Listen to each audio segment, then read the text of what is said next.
Hello and welcome to Painting with Timo. I'm Timo and this is the show where we create amazing watercolor paintings and improve your watercolor skills. In today's demonstration, I have prepared a step-by-step tutorial of the sunset scene in Laos. We're gonna use strong contrasting clouds in the foreground against a very light background and some nice tree silhouettes in the foreground. So, without further ado, let's start the demonstration.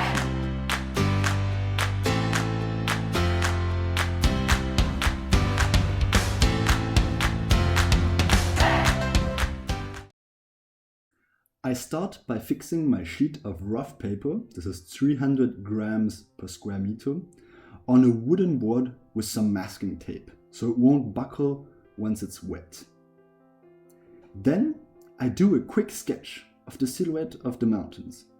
This will indicate where the trees will go. I keep my lines fast and loose. I use a lead pen, 0.5 millimeters, and a softness of 2B to it. Then I start mixing the colors for the sky wash. I'll mix a runny blue-gray wash first. Then a watery horizon blue, or same shade of turquoise. And you can see how this color looks wetter than the first one. It moves also more on the palette. Next is the orange-yellow part of the sky. And this is achieved with new gamboge, cadmium yellow medium, and it is as thick as the previous blue, like the horizon blue. It's about half new gamboge and half cadmium. Now I start in layering the blue. As I go down, I dilute the pigments on the brush for a better transition into the horizon blue. As you can see, this paint is much more watery than the previous one. I dilute this one too as I progress downwards. After this, I will go in with the yellow mix. As to make the wash stronger, I'll add in more pigments to my original mix. However, since the sun is on the left side, I'll keep it lighter there with diluted yellow wash. I'm slowly adding hints of cadmium red towards the bottom of the sky. But I avoid too much red, this makes it kitschy. Once I get to the hill, I'll take some palette leftovers and mix it in with the wash and finish it. Then I attack the water. The water should appear darker than the sky.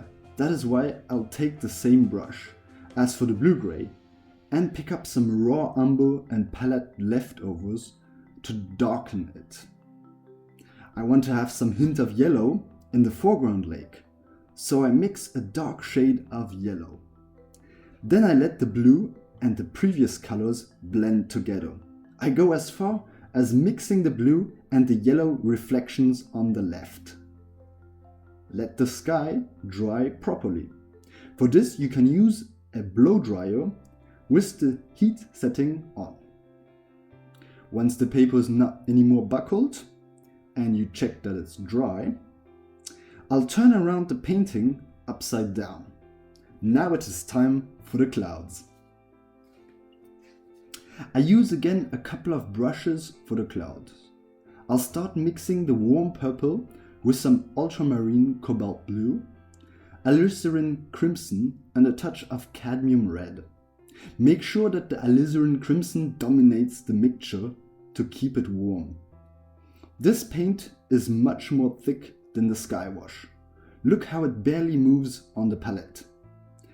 I mixed the cold version of the purple with some ultramarine, cobalt and alizarin crimson. This mixture is as thick as the warm purple. Finally, it is time for the orange highlights. I'll use some Pyrrole orange, cadmium yellow, new gamboge. And I make sure it is runnier than the purples. Before I apply the paint, I lightly spray the canvas. This allows for broken and soft edges to form once I start laying in the orange. With a smaller spraying bottle, I'll focus the water on the new wash. This keeps the paint wet and gives you more time to do the transitions. Having the canvas upside down makes sure that the orange flows into the purple. This is wanted. Once this will dry, we will have amazing water effects. I go on spraying more water to keep the paint fresh and to have great textures. I also lighten up the paint as I go behind for the future tree line. Now it is time to bring in the next brush. As I continue downwards to the bottom, I'll add further highlights as the sunbeams are caught beneath the clouds. I follow up with warm and cold purple, filling the sky. I'll occasionally add more pigments towards the lower part, and I soften edges with my little spraying bottle. Let this layer dry up completely before doing the silhouette. As I want a dark contrasting silhouette, I'll mix some ultramarine and raw umber together. I'll make a lot as not to run out of it and keep it very thick. With a second brush that is filled with water, I'll take a bit of the thick mixture and start the silhouette. I make sure to spray the silhouette again to get some filtered sunlight effects. Then I go in with the thicker paint towards the bottom. I keep going until I reach the waterline, where I use again the spray bottle to have soft edges in the reflection. With quick gestures, I connect the paint coming down. Towards the bottom, I'll get some dry brush effects. With a smaller brush, you can add texture by spraying the drying wash with water. I use the leftover paint and warm it with some red for the trees. For good measure, I'll add some more pigment to keep it nice and thick. Then, without thinking too much, I'll make quick brush marks for the trees. These are fast and loose. Important is that you show confidence. Now, some splatter to add a bit of leaves. This too has to dry completely to get to the final stage. Here I wasn't happy about how the waterline did not show on the picture. So, for that, I'll lift the paint with a small synthetic brush. It should be wet but not dripping with water. The excess water on the canvas is drained with a tissue. So, see how light it gets. Isn't that great? Now we have one more thing to paint, and that is the signature. Use some thick red paint and do it with confidence. Et voila! The painting is done. Lift off the masking tape and you can hang your masterpiece on the wall.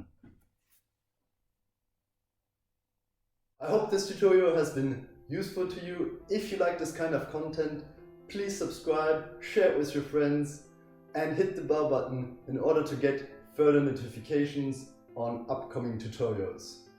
If you got a burning question, leave it down in the comments below. Thank you all for watching, have a great time painting, and I'll see you next time.